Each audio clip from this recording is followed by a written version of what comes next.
రైతులకు స్వాంతన చేకూరేలా క్షేత్రస్థాయిలో ఫలితాలు కనిపించేలా ప్రభుత్వ చర్యలు ఉంటాయని సీఎం చంద్రబాబు ప్రకటించారు. కేబినెట్లో అన్నదాతల సమస్యలపై సుదీర్ఘంగా చర్చించిన అమాత్యులు కీలక నిర్ణయాలు తీసుకున్నారు. పెట్టుబడుల ప్రోత్సాహక బోర్డులో ఆమోదించిన 11 సంస్థల పెట్టుబడులకు పచ్చజెండా ఊపారు. వీటి ద్వారా 30,000 కోట్ల పెట్టుబడులు, 35,000 ఉద్యోగాలు రానున్నాయి. నెల్లూరు జిల్లా ముత్తుకూరులో ఏపీఐఏసీకి ఉచితంగా 615 ఎకరాల భూ కేటాయింపునకు కేబినెట్ గ్రీన్ సిగ్నల్ ఇచ్చింది.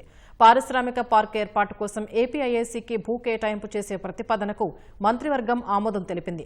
సత్యసాయి జిల్లా తాడిమర్రిలో అదానీ పవర్కు 500 మెగావాట్ల పంప్డ్ స్టోరేజ్ హైడ్రో పవర్ ప్రాజెక్టుకు భూ కేటాయింపు, కడప జిల్లాలోని కొండాపురంలో 1000 మెగావాట్ల పంప్డ్ స్టోరేజ్ ప్రాజెక్టు ఏర్పాటుకు అదానీ పవర్కు భూ కేటాయింపునకు నిర్ణయం తీసుకున్నారు. ఎకరా 5 లక్షల రూపాయల చొప్పున కేటాయించాలని నిర్ణయించారు. 2260 స్పెషల్ ఎడ్యుకేషన్ టీచర్ల నియామక నిర్ణయానికి రాటిఫై చేస్తూ కేబినెట్ నిర్ణయం తీసుకుంది. హైదరాబాద్లోని పొట్టి శ్రీరాములు తెలుగు విశ్వవిద్యాలయాన్ని ఏపీకి తరలించే ప్రతిపాదనకు కేబినెట్ ఆమోదం తెలిపింది. ఏపీలోని విద్యార్థులకు కోచింగ్ ఇచ్చేందుకు స్టడీ సెంటర్ల ఏర్పాటుకు అంబేద్కర్ ఓపెన్ యూనివర్సిటీకి అనుమతి ఇచ్చారు. అమరావతిలో బార్ కౌన్సిల్ ఆఫ్ ఇండియా ద్వారా లీగల్ యూనివర్సిటీ ఏర్పాటు ప్రతిపాదనకు కేబినెట్ ఆమోదం తెలిపారు. ఎండీయూ వాహనాలను రద్దు చేసి రేషన్ దుకాణాల ద్వారా బియ్యం, ఇతర సరుకులు ఇచ్చే ప్రతిపాదనపై కేబినెట్లో చర్చించారు.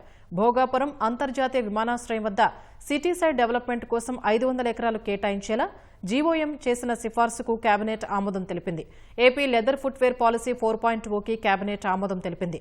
పెట్టుబడుల ప్రోత్సాహక బోర్డులో ఆమోదించిన 11 సంస్థలకు సంబంధించిన పెట్టుబడులకు కేబినెట్ ఆమోదం లభించింది. 30,000 కోట్ల వరకు పెట్టుబడులు, 35,000 ఉద్యోగాల కల్పనకు కేబినెట్ గ్రీన్ సిగ్నల్ ఇచ్చింది.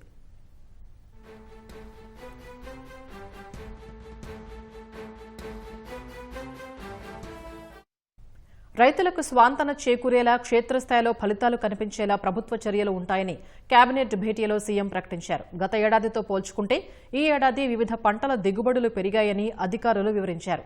అంతర్జాతీయ పరిణామాలు, దేశ విదేశాల్లో నెలకొన్న ప్రత్యేక పరిస్థితుల కారణంగా వివిధ పంటల ధరలపై ప్రభావం పడిందని మంత్రివర్గం అభిప్రాయపడింది.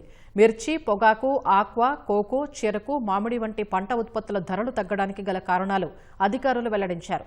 రైతుల్ని ఆదుకునేందుకు సిద్ధంగా ఉన్నామని ముఖ్యమంత్రి చంద్రబాబు ప్రకటించారు. వ్యవసాయ దిగుబడులు, గిట్టుబాటు ధరలు, నిత్యావసరాల ధరలపై 6 మంత్రులతో కేబినెట్ సబ్ కమిటీ ఏర్పాటు చేసేందుకు కేబినెట్ నిర్ణయించింది. రైతులకు గిట్టుబాటు ధర దక్కేందుకు తీసుకోవాల్సిన చర్యలపై కేబినెట్ సబ్ కమిటీ నిరంతర పర్యవేక్షణ చేయనుంది. కేబినెట్ సమావేశంలో 45 నిమిషాలు వ్యవసాయ రంగం, అన్నదాతల కష్టాలు, మార్కెటింగ్పై చర్చ జరిగింది.